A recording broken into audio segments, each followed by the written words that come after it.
Stell dir vor, du fahrst nachts auf der Autobahn, alles ist ruhig.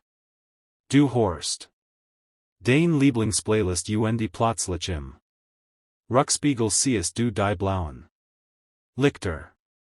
Dein Herz macht einen Sprung. Die Hand werden schweißnass.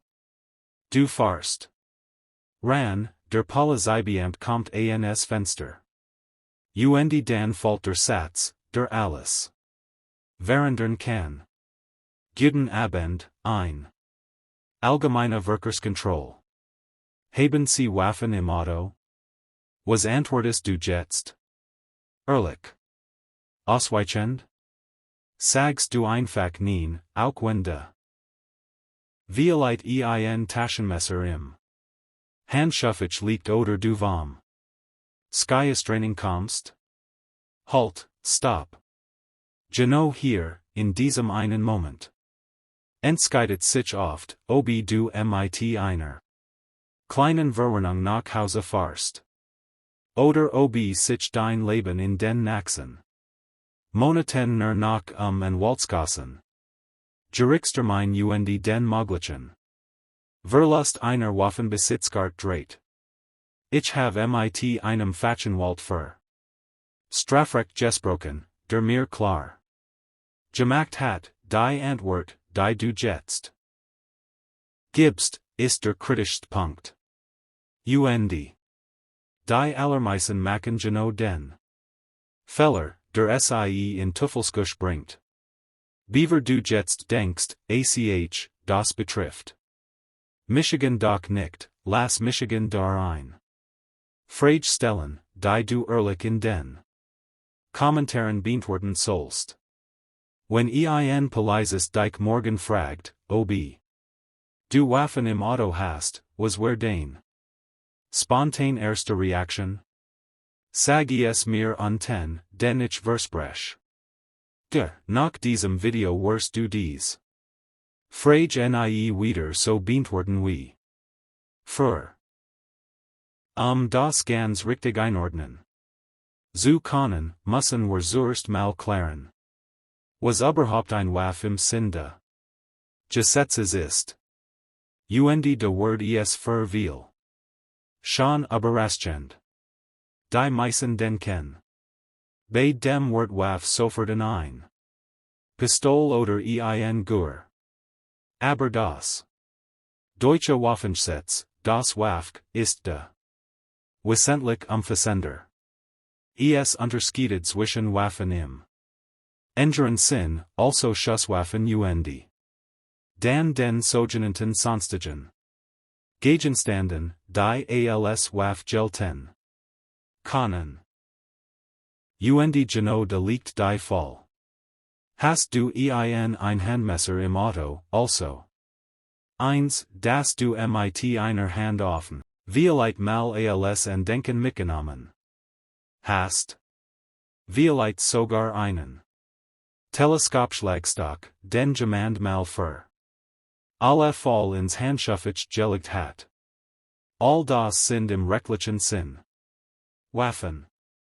Und wenn du die im Auto hast und die entsprechend Erlaubnis, dann bist du nicht nur im Bereich einer Ordnungswidrigkeit, sondern ganz schnell im Bereich einer Straftat.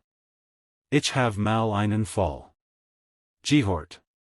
Da hat ein junger Mann seinen alten Wehrmachtsdolch, den von seinem Großvater geerbt hat, liebevoll verpackt im Kofferraum, in zu einem Freund zu bringen, der sich für Militär interessiert. Die Polizei hat ihn eingehalten und als die Frage nach Waffen kam, sagt nein, hab ich nicht. Bei einer Durchsuchung fand den Sie den Dolch. Dacht, es sei eine Antiquität. Der Staatsanwalt sah das anders. Verstes gegen das Waffengesetz, führen einer verbotenen Waff. Das Verfahren zog sich über ein Jahr. Die Kosten beliefen sich auf mehrere €1000. Und das alles, weil ehrlich sein wollt und gesagt hat, have nichts. Und hier kommen wir zum Kern des Problems, zu dem, was der Anwalt mir mit Nachdruck gesagt hat. Die Frage, haben Sie Waffen im Auto? Ist ein Suggestivrecht. Sie ist darauf ausgelegt, ein Fall zu stellen. Nicht im bösen Sinn. Die Polizei macht ja nur ihre Arbeit, aber sie ist rechtlich hochrelevant. Denn wenn du nicht sagst und es Word später doch etwas gefunden, dann hast du nicht nur den Verstes gegen das Waffengesetz im Hals, sondern du kommst auch noch in den Bereich der Falschaussage. Der Anwalt sagt mir wörtlich, das Allerschlimmste, was man tun kann, ist auf dies Frage zu antworten. Egal, ob mit ja oder nein. Denn wenn du ja sagst, gibst du im Prinzip sofort die Erlaubnis zur Durchsetzung. Du lieferst den Grund dafür selbst. Der Polizeibeamt hat dann einen konkreten Anfangsverdacht und darf dein Fahrzeug ohne weiteres durchsetzen. Und wenn du nicht sagst, legst du dich fest. Sollt später doch etwas gefunden werden. Und sei es, weil und plötzlich entsteht etwas, das man nicht faken kann, Respekt. Nicht weil du laut bist. Nicht weil du dich durchsetzt. Sondern weil du dich nicht verlierst. Und vielleicht merkst du gerade, dass es nie dies ein Frage ging. Sondern dich. Den Moment, in dem Druck entsteht. Und du entscheidest, du bist. Der sofort reagiert. Oder der ruhig bleibt. Wenn dich das zum Nachdenken bringt, dann weißt du, dass da mehr dahinter steckt.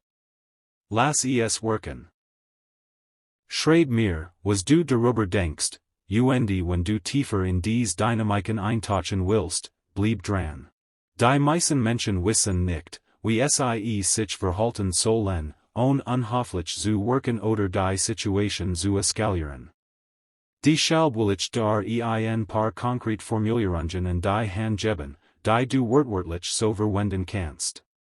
Der wichtigste Satz ist, ich will nicht in die Durchsetzung ein. Das ist klar, freundlich und rechtlich eindeutig. Du musst nicht laut werden oder aggressiv sein. Einfach ruhig und bestimmt sagen, ich will nicht ein.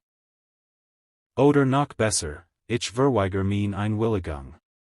Damit hast du deutlich gemacht, dass die Polizei ohne einen richterlichen Beschluss oder eine akute Gefahr nicht in den Tasch schauen darf. Viele Polizisten werden dann nachfragen. Sie werden sagen, haben Sie etwas zu verbergen? Oder warum wollen Sie uns nicht in die Tasche schauen lassen? Und genau hier ist es wichtig, nicht in eine Diskussion einzusteigen. Du musst dich nicht rechtfertigen. Du hast das Recht, eine Durchsetzung ohne Angeb von Gründen zu verweigern. Du kannst hoffentlich sagen, das ist mein gutes Recht und ich möchte davon Gebrauch machen. Oder ich stehe Ihnen gern für Fragen zur Verfügung, aber in mein Tasche schauen Sie nur mit einem Durchsetzungsbeschluss.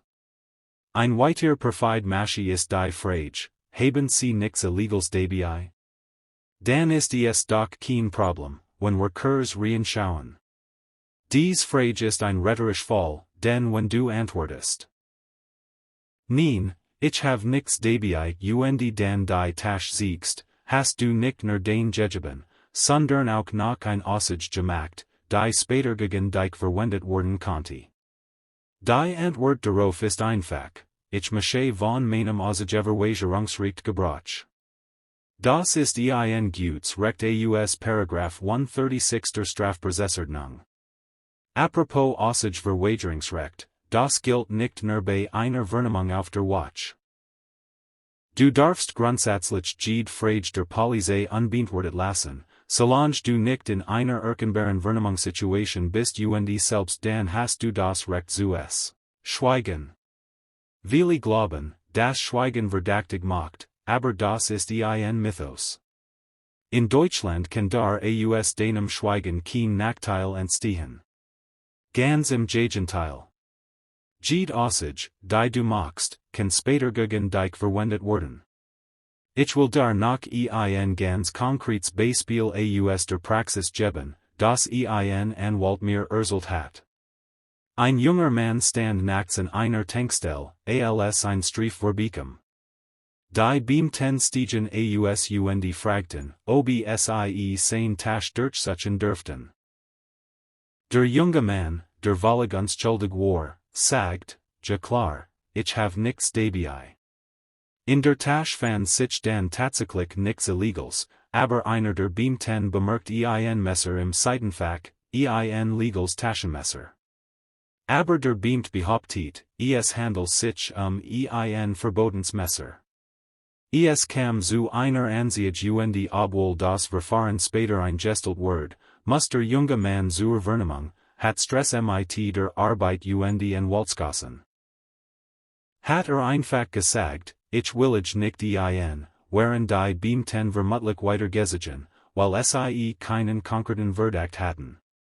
Das ist die bittere Realität. Selbst wenn du nichts Illegals dabei hast, kann ein freiwilliger Durchsuchung zu Problemen führen. Vielleicht wird etwas falsch interpretiert.